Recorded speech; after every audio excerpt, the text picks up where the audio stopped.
Let's welcome our guest in the studio this morning, Musalia Mudavadi, the leader of the Amani National Congress and a presidential hopeful. Thank you very much for joining us again, sir, and welcome to the Situation Room. Well, thank you. At least it's good to see you guys here. One thing is confirmed, that COVID didn't reach you. We thank God. Yeah, thank God for that. Yes, Yeah. yes. And also, it's good that we also confirm the same. Right, We haven't heard anything about COVID and you right. in the same sentence. Thank you. Yeah, it's a good thing. Right. So, still pushing on with the campaigns for 2022, still positioning yourself for that race. Yes, that is happening, my friend.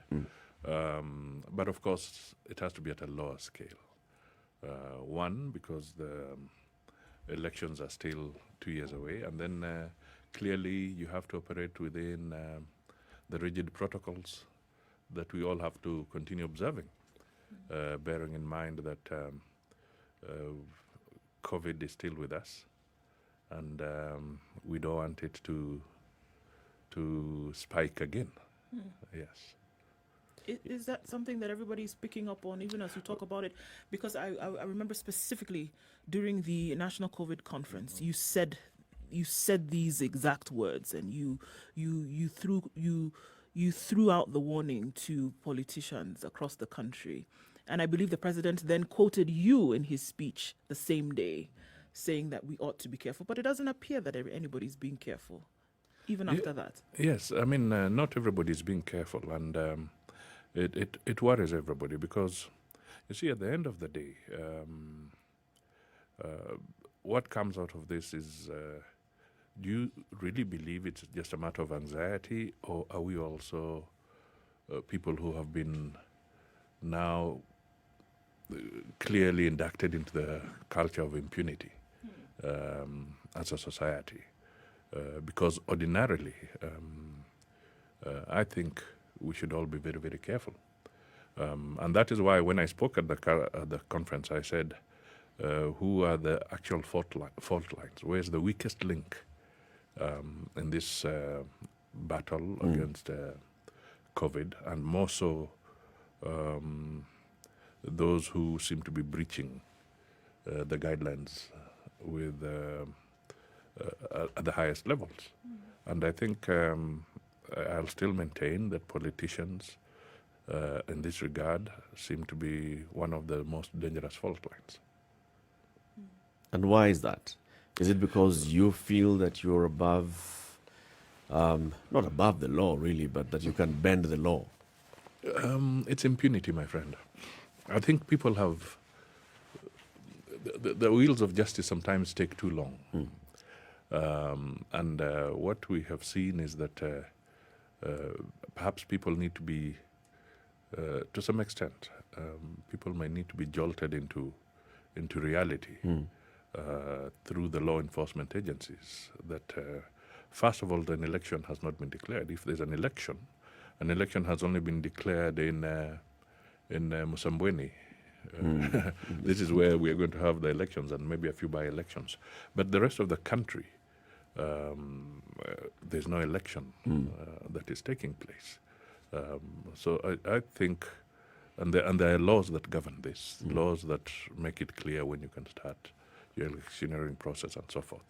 So if there are any activities now, continued heightened activity could be very detrimental to the country. And indeed, just a few days ago, we have seen the incidents in Moranga. Did anybody have to die at this stage, or at all, for that matter? Because politicians are aspiring? Absolutely not. Yeah. Still talking about politicians and how politicians have been conducting themselves during this period. We can name all of them and even place fault on each. The president goes out to meet people, and people obviously come out to see their president, and they will forget and not really observe the physical distancing. The former prime minister will do the same. The deputy president will do the same. Musalia Mudavadi will go to Nyeri, and people will come out to greet him. What did you feel when you were in Nyeri? And, you're speaking, yes, from atop this vehicle, but people are crowding near you. Were you not feeling have got a responsibility to these people with COVID-19? Yes, we do, and that's why I say that we are a dangerous fault line. And I think because we are not following the etiquette, let's put it plainly, people are getting jittery about the election process, and somebody thinks that somebody somewhere may be getting an upper hand if he continues to talk or is allowed to talk. But the reality is 16 months or so to the election is a pretty long time. And I think, frankly speaking, our focus should be on what matters. The debate around education, which has come to the fore, the issue of resuscitating the economy. I think these are very critical areas that should actually be the focus point as we speak, not necessarily the kind of roadside shows that we are keen to as politicians. So I speak knowing that I have also breached these regulations, and it is not, in self-reflection, it is something that we all need to address. Yeah. What should happen? If you were the president I think, and you are hearing this advice from I think Uhuru Kenyatta, who is the leader of ANC, of Jubilee, and you are the president, the leader of... No, I think very clearly there's some guidelines about public gatherings and meetings, and it's really for the government to enforce this. At the peak of the COVID, they did enforce some of these things. So if it is clear from the conference and from what experts have been saying that we should not let our guard down, this thing could resurface with even more potent force if we are not careful. So I think the law enforcement bodies should basically say that they are not going to allow certain kinds of gatherings until the situation is clearly safe for all Kenyans. Do we have within our laws anything that clearly stipulates or anything that strengthens the arm of our security forces with regards to this meaning? Do we have within our laws anything that can be applied to ensure, apart from just banning it, which we understand, if someone goes against those regulations, what can actually be done? Actually, you can be taken to court. I mean, if the guidelines regarding what should be observed, and these have been gazetted, so clearly there's some penalties for the breaches of these gazetted guidelines. So essentially, this is actually now directly a direct responsibility of the government. But precisely. Okay. And so we could argue that the government has been derelict in its duties. You have a point there, because the government should come out. Essentially, why do you get into government, or why is the government there? Apart from governing, they are also supposed to guarantee the security of all its citizens, and therefore more serious enforcement of the prudential guidelines that have been provided is necessary. They should not walk away from this. I think if they were enforcing what they should enforce, those young men in Murang'a should not have lost their lives. Much as we say that the government has this responsibility, it has a constitution, it has a mandate to enforce the laws that have been passed and the laws that are in place.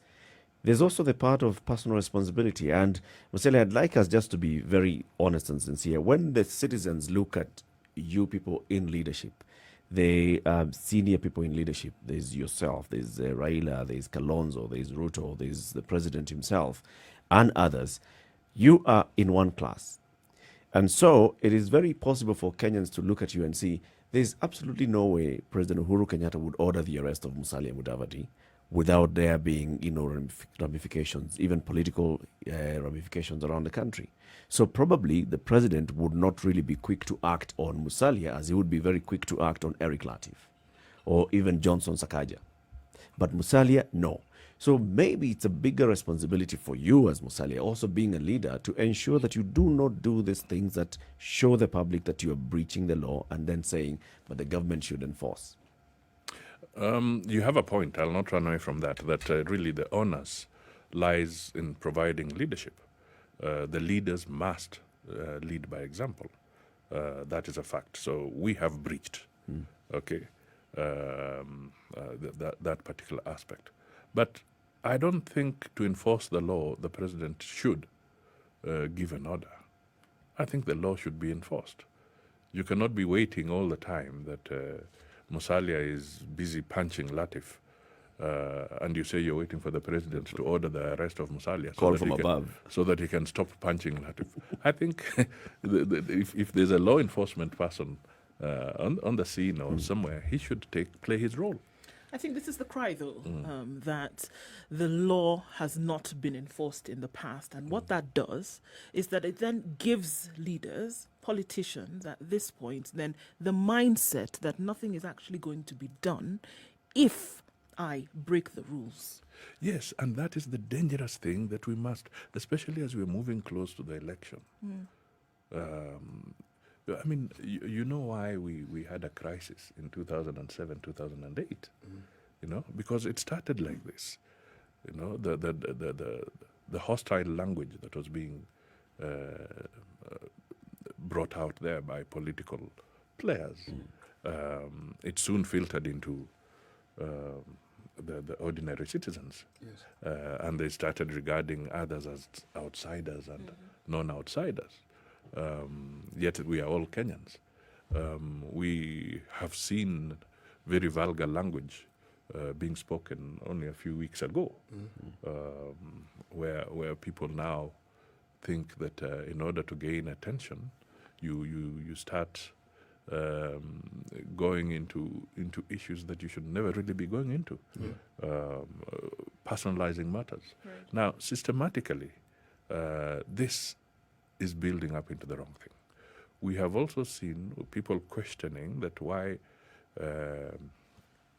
why should the police be going for the small people and not the big people?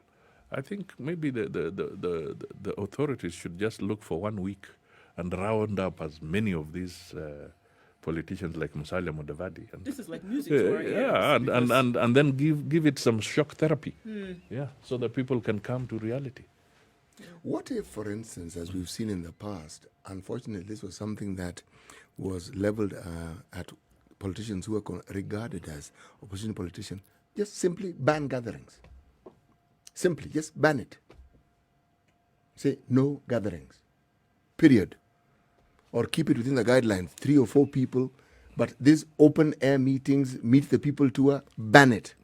No meet the tour people, no, yes. No tour, meet the people. Nothing. No, not waving at people in marketplaces. Yes. Stay in your home. Now, The argument that the politicians will come and tell you is they have a constitutional right to assembly and all those things. These people are very good at going at the law that they Yes. have made and Yes. picking out a line and telling you, you see, the Constitution guarantees me the right to association, Yes. right to assembly, Yes. freedom of assembly, and all Yes. those things. Yes. Now you're coming to curtail my rights. given the health situation that we have in this country, Absolutely. you can absolutely abrogate those rights and put them in a dustbin or confine them in a place until we have a guarantee that such gatherings will not infringe on the health rights of the citizens. Yeah, you see, I agree with you on this one because the health of the citizens come first. Yes. Guaranteed health is also a constitutional requirement for the Kenyan people. So, frankly speaking, a more robust enforcement of these prudential guidelines is necessary. And politicians who are engaging in these activities should actually be called out. We should not be left, perhaps even if it means naming and shaming that this is going on. Look at what has happened to Trump the other day. You know, even him, he knows he's unwell. Yep. Yeah, and he pulls the kind of stance he's been pulling. Yep. what does that reflect? It actually argues that Trump is consistent. in good health and in ill health, he's consistent. He's the same man. Yes. He doesn't deviate from the norm. Right. Yes. And he doesn't let small things like illnesses get in the way of doing what he wants. But he's a good example to look at, because the very thing that he's now undergoing is what it's argued he perpetrated the dangers of COVID on his people. Right. With his utterances. If one were to study the effects of leadership or bad leadership, that would be a perfect study. Because all his utterances, none of them were preventative with regards to COVID. If anything, it was laissez-faire, meaning make your own decisions. Just do what you think is okay. And went as far as even claiming this COVID really is not really true. Calling it a Chinese disease. All manner of things, but facing and saying we have a problem, we need to deal with it. He didn't declare it an issue. Even now, with his own condition, he seems to be trying to make a very light of it. Yeah, he's still talking about the flu season is coming, and every flu season of 100,000 people you will die. See? And we have dealt with it before. We shall deal with this COVID same way. And and if you look at the numbers and you look at the crowds that come whenever senior politicians like yourself are in a place, one could argue that you're no better than Trump. Because the moment you have a meeting and you know people are going to crowd, because that's what they will do. And as it is in many of our towns in this country, people already disregard just the basic safety rules of COVID. They do. They don't wear masks. Social distancing is something you simply talk about, but it's not observed. If you wear a mask, it's for compliance when you're walking towards a police person. But beyond that, people don't bother. So, in essence, the example that we refer to as bad examples that have been propagated by Trump, you, our wonderful leaders, seem to be following him step by step. You're toe to toe with him because you're doing exactly the same thing to the citizen. Yeah, you remember when the whole pandemic started, there was some serious attention across the board. Yes. And perhaps the actions that were taken at that time may have helped in slowing down the spread of that pandemic in our environs. But going forward and knowing that this issue is still a problem, and we are now talking about opening schools and so forth, I think we really need to think seriously and get the enforcement in place. And I do agree with you that Trump is not a good example. What I was going to say, Mheshimiwa, is this. So we should not be like that. What stops you, Musalia Mudavadi, from actually leading the pack in this matter and saying you will not hold meetings, you will not do this because of this constituency, you are not going to be polled by this, because there seems to be this poll that you can't be left behind what others are doing. Now, must you follow the others in their bad example? Why can't you make that stand and say, I, Musalia Mudavadi, I'm not going to do this because of the following reasons? You know, they're prudential guidelines, isn't it? Yes. If it is a funeral, I think they've allowed 200 people. If it is any gatherings, there are certain limitations of those gatherings. Yes, they have. I can tell you that I've been very, very rigid in trying to enforce that. True, I've come across unfortunate situations where I've been railroad stopped in Karatina and so forth, and the only way sometimes to get out of that is to actually tell them that there are no gatherings, so they should allow you to go through. Yes. These are the kind of circumstances that I have found myself in. But in reality, the message you're putting is very important, that we should lead by example. The others may not follow that lead. That's why I'm addressing you. What stops you from taking those steps and then talking about it? And saying, I'm Musalia Mudavadi, these are the steps I'm taking, this is what I'm doing. Because if you do them and you're quiet, we will not know that you're doing it. Will we? No, you will not. But will you also give me the publicity that we are doing it? Yes. You know, that is the other side of it. You see, if you want to make that announcement, you will get the publicity that here I am and this is what I'm declaring. And I'm also leading by example. You also have access to the social media platforms and all these other platforms where you can say, look, this is my meeting. This you can observe and see. Everybody is observing all the prudential guidelines, and this is what I stand for. Consistency, consistency, consistency. You will be covered. Even if the first one you're not covered, the third one will be covered by another media house. We'll cover you in the first one. We like to give out the space to everybody who is speaking in the country. We will give you the space. Well, I'm yet to observe that. You make Yeah, the announcement. I'll be watching very You closely. make the announcements and then hold us accountable to our word. It looks to me like now we're going into this whole thing of then looking at issues. Let's just take a break now and then we come and follow the conversation. This is Kenya's biggest conversation, the Situation Room, broadcasting on Spice FM, on KTN Home, online on Spice FM KE, on YouTube, Facebook, Twitter, and www.spicefm.co.ke. Time for us to take a break. At 24 minutes after 7, we'll be back shortly, speaking with the Amani National Congress Party leader, Musalia Mudavadi, presidential hopeful come 2022.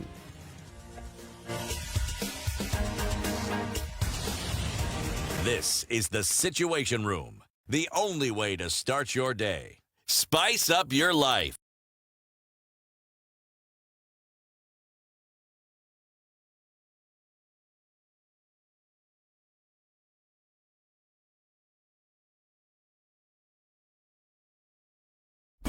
Classic soul, R&B, smooth jazz, neo soul, and nostalgic ballads. Make some noise. Yeah. You're listening to Spice FM. Nairobi, we're looking at highs of 28 today and lows of 12, and partly cloudy conditions later on. Sunny conditions in Nyeri at 15 degrees, going to highs of 26 and lows of 13.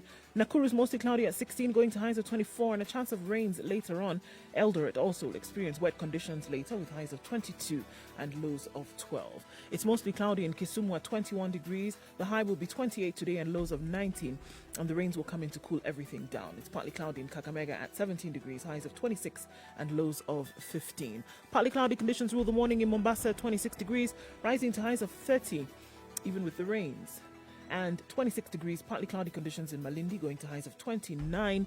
Stepping out of Kenya into Kampala, 19 degrees and partly cloudy, highs of 27 and lows of 18, and a chance of showers later. Dar es Salaam is mostly cloudy at 24, going to highs of 32. Cloudy conditions in Johannesburg at 13, highs of 21 and lows of 11, and a chance of rains later on. And it's scattered thunderstorms as they continue in Lagos at 29 degrees, highs of 30 and lows of 23.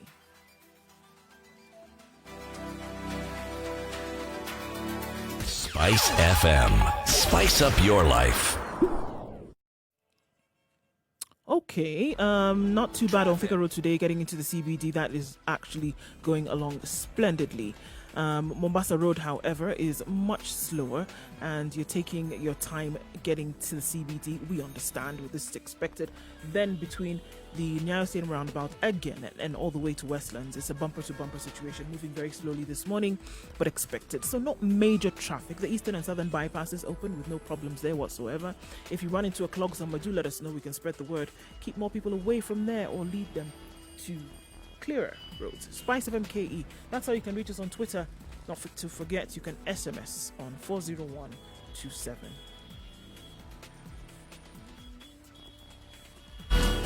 Are you ready? Okay. Spice FM. Mature, intelligent talk every morning. Spice up yourself.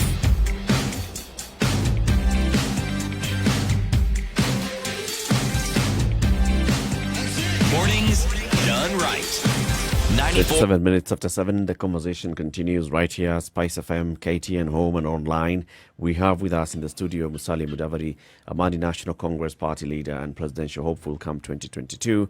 And we are discussing issue-based politics. Is this a reality? Is this just a fantasy? Is it something that we just put it out there just so that we check the boxes and we say, even Kenya, we just like the rest of the world? Ndu, I had interrupted you and you wanted to ask a question to Musalia before we went to the break. Yeah, sure. I mean, just going off of this, I mean, you hear and you say things like, okay, well, if I don't come out and address the people directly, then will they hear me? And this is the thing about issues and issue-based politics. Whether you see an individual or not, those issues still remain very real to the people of Kenya. And this has been the cry now for a long time. And they're asking current leaders and future leaders, whoever they will be, are you really addressing the issues that concern Kenyans? Or do you want Kenyans to see you as the character as opposed to the issues which they're hoping will be addressed? Well, I think I can speak without blinking that I'm one politician who addresses issues. I talk a lot on matters that really have a significant bearing on our country and the impact that they have on our people. When I talk about the economy, the issues I talk about debt, the implications that this huge public debt has on our ability to get out of our economic crisis. These are issues that I'm constantly talking about. What is the implication of debt on taxation? What is the implication of debt on the cost of living? It runs through. It's a thread that eventually affects our livelihoods. So I usually talk to these issues. But to be honest, I am disturbed that for a long time, and on here I'll not even spare the fourth estate. We've been fixated, or they get people fixated on the very simple, divisive issues. This is the reality. Look at the headlines for several weeks, and you ask yourself in the print media, which headlines are actually talking to issues? It's either this politician or that politician, this politician or that politician, and rarely about the content, but about the altercation that they are mudslinging each other. Always About the content from the politicians or about the content from... By the way, I don't think the fourth estate should get away from this one. So Because if I'm a politician and I'm only shouting, surely isn't there also a cutoff point where the media will say, look, this guy has no content. He's all about ranting. So we have no business really covering him on this particular issue, so that you can also seek out the issues. I'm not. You see, when we see people running away from, let's take this hustler dynasty narrative. debate and a narrative. Frankly speaking, if I were to ask you what is the issue here, other than trying to create a platform of a divisive political arena. You know, when our forefathers came into play, they said that at independence that the target is to fight ugonjwa, ujinga, na umaskini. That was the philosophy. Yep. All right? Ignorance, disease, and poverty. Yep. We should be fighting poverty. We are still fighting all three. We should not, true, but we should not try to start glorifying some aspects. There was this famous politician who passed on, but you all knew him, Martin Shikuku. Yep. He called himself the watchman of... The people's watchman. The people's watchman, or basically the watchman for the poor. And on one occasion, I remember, I asked this question. So would you like to see, this was a question I was asking, would you like to see a situation where there's permanent poverty in our society so that you do not lose your job Irrelevance. or your relevance? You know? So we have to ask ourselves, shouldn't we be working towards fighting these things? And to me, issues are important. And I'll tell you this. And Is it possible that that is actually an issue? what? Fighting poverty? No. The narrative, the narrative of hustler versus dynasty, is it possible that it actually is an issue? Or is it possible If it that was not an issue, would it be resonating with the people? is it possible that it's based on a reality, or is it just a perception? Do you realize that the people who are trying to brand themselves in one corner or the other are the farthest from what they purport to be rescuing. Yes, hence the reality versus the perception. So I mean, let's look at it differently. I think we are not addressing the issues that ought to affect us. And I want to ask, adequately. I want to ask again, separating the personalities, separating those that have been pushed into the dynasty's corner and those that have been pushed into the hustler's corner. Is there an issue here that is actually resonating with the people about the haves, the have-nots? J.M. Kariuki spoke about this. You saying Martin Shikuki is talking about this. Is it the same? Is it not an issue really that if you were to talk about it, if you just remove the personalities and talk about there's a class that does not have and there's a class that seems to have and seems to keep getting, is that not an issue? It is an issue. And to address that issue is that we talk about it, but not to try and brand others that you are this and that. Look, when I talk about, say, the debt-related issue, frankly speaking, when have we seen the debt of this country jump in leaps and bounds? In the last 7 years. In the last 7 years, we've actually seen it doing a tumble doing turn. some miraculous tumbles, It's even flown a little bit. At one moment, we thought it was a bird. Now we realize it's an amphibian. It keeps changing. So who are the guys who have been at the helm when this debt is growing at this rate? What policies were they putting in place?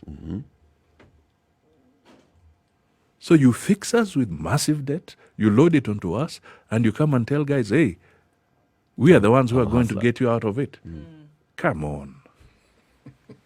So where is the voice then of the alternative voice? Here it is. Where is it that we see constantly? This is the voice that speaks. Because here it is. The last time you were here, you talked about the same thing, the issue of debt, and saying how you'd, run a government that's really focused on prudential financial management. But that voice is once in a while. You have opportunities. You have, I keep saying, you've got social media platforms. When we see Musalia Mudavadi, we see Musalia Mudavadi at the Musalia Mudavadi Center doing elbows with other leaders. We don't hear what you're talking about. Why is it that we... Is it that we don't give you the platform, or is it that you're not speaking about this as constantly as you should? I am speaking about them constantly. Constantly. It depends on whether you choose not to see it. So are you saying that well, today I'll be a little bit at war with. Go ahead. I'll be. We were rather waiting, hoping you'd put on that hat. Yes. I'll be a little bit at war with the Fourth Estate. Frankly speaking, I want to ask you, for example. Frankly speaking, yes. I met some very serious people, and they said that, do you know, who? It's quite obvious that in this country headlines are procured. I'll not name the person or the people, but they were very serious people. Muga here speaks to... It was the first time you're hearing this. No. It has been there, but you see it's becoming louder. So Muga here speaks to it. He speaks maybe about education, or he'll speak about health or agriculture. Nobody wants to listen to him. Or he makes a very good point. It's hidden. He's put somewhere in the middle pages, somewhere there. Some bottom column. Or somewhere near the obituaries. And then near the obituaries. And then I speak to the same thing, and I get a headline, and I've simply repeated exactly what Muga said. Yep. So I'm waiting for the push here. I mean, so the issues here is that we have to look at it collectively as a nation. All institutions, politicians, the Fourth Estate, and the Fourth Estate is very critical because that is really the medium. It's a medium, true. of conveying these messages across the board. So I am appealing to their sense of conscience here that it is time that they shape the narrative of this country for the better. Because you cannot make a country believe that it is about Musalia, about Latif, and about Muga alone. and our good lady here. Live out Ndu. Yes, and she's I a think crucial cog in this particular wheel. I think it's time for us to call out that all those positive ideas, constructive ideas that people have, and by the way, politicians don't have a monopoly of this. But I'm these hard ideas. pressed, Musalia. They I should must come admit, out. I must admit, I am hard pressed to see a series of occasions where leaders that are currently sitting, and even those who aspire, over and over and over again, have been talking about issues. In the last 6 months, throw a stone and it will land on people mudslinging and talking about how they are better placed than the other and how they feel that they've been trodden on because of their tribe or their class or whatever.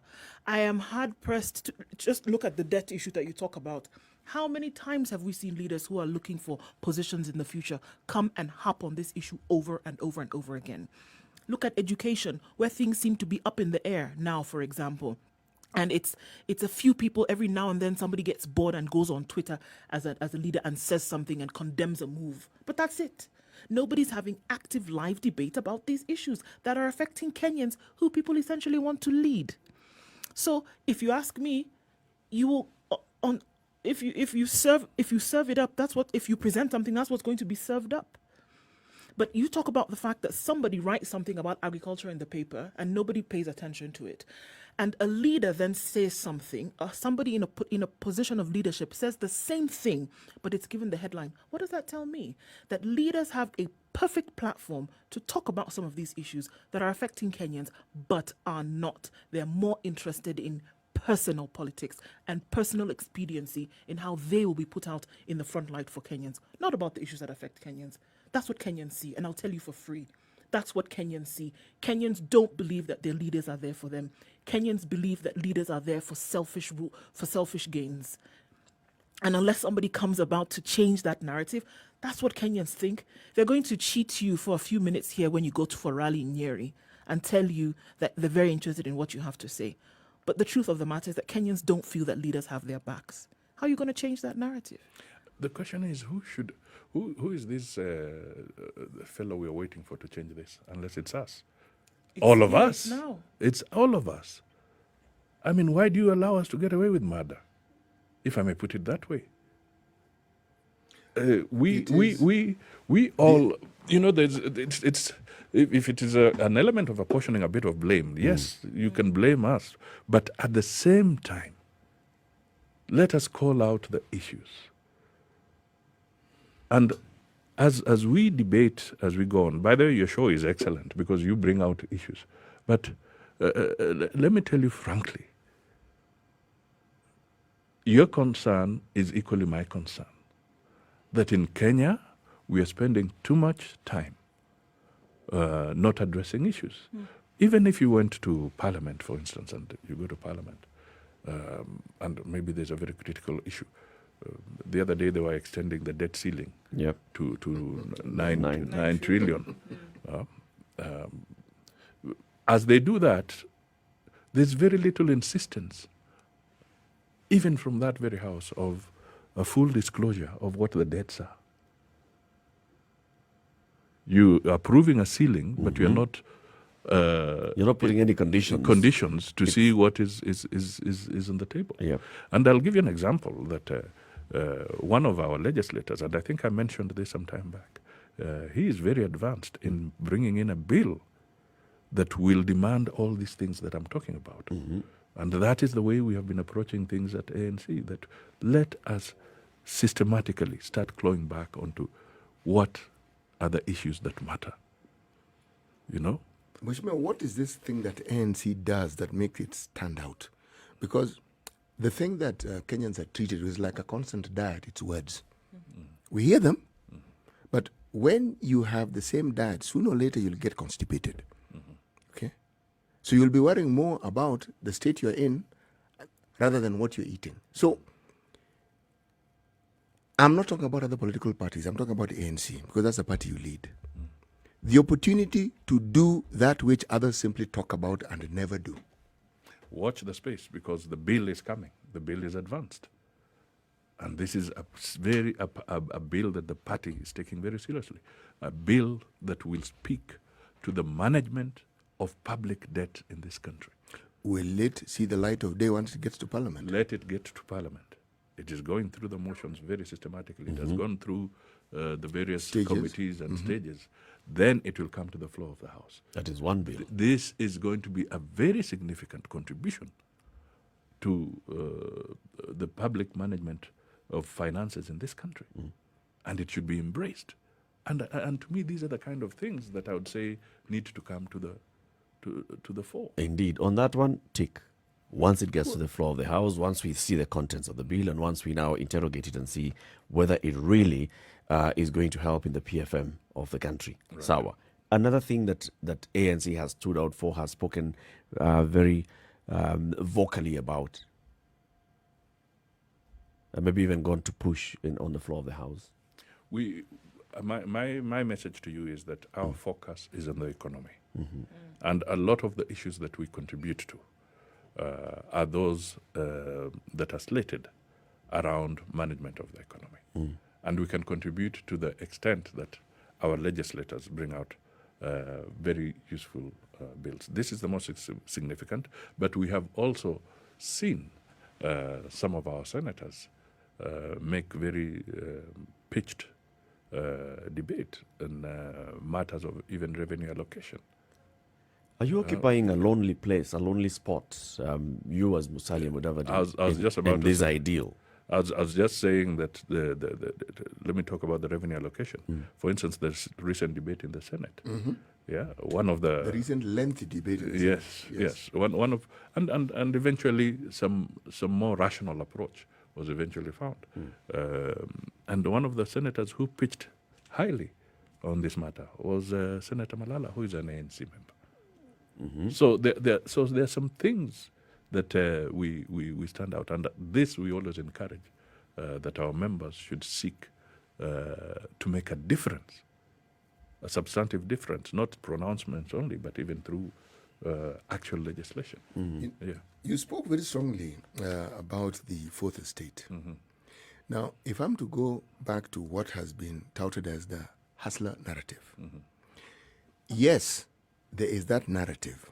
Yes, there is a clear indication that the rules of the game as were previously understood seem to have changed.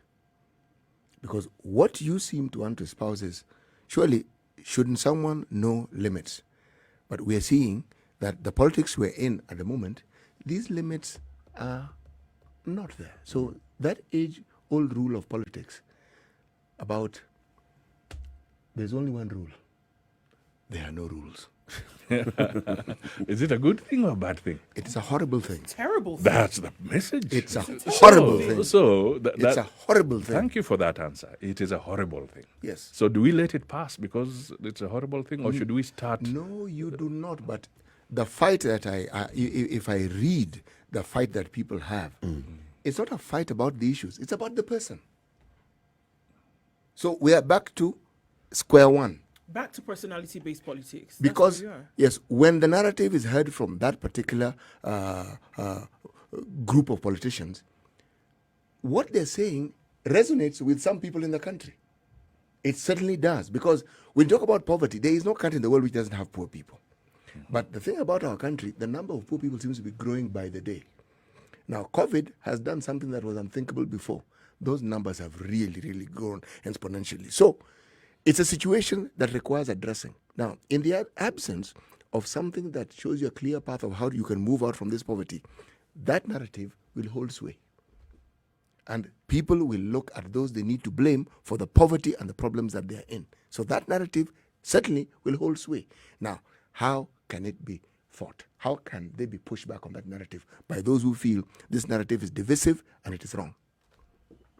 My message very clearly is that we are in a fix because a government's policies went south. Their policies, really. That's a different question altogether. But their approach to issues has taken us south. You know, and just for me to try and break down this thing a little more, I keep on bringing it back. We are in serious debt. Right now, all the companies that have shed off their staff are reeling backwards in heavy debt. Those who had plans of expansion are seriously hesitating or have completely abandoned them. And if anybody has an extra cent, all they're doing is buying bonds at 8%, 11%. Because why should I sweat and struggle when you can give me that 8%? So that means actual credit to people who want to do business is becoming a challenge. Now, when you have high debt, the shortest place, the shortcut for any government is to always to go for those areas where they get a quick buck. Petroleum products. So the tax instantly hits your petroleum products. It cuts all through. Because they're looking for the Quick place money. the quick money. I mean, so unless we unlock this,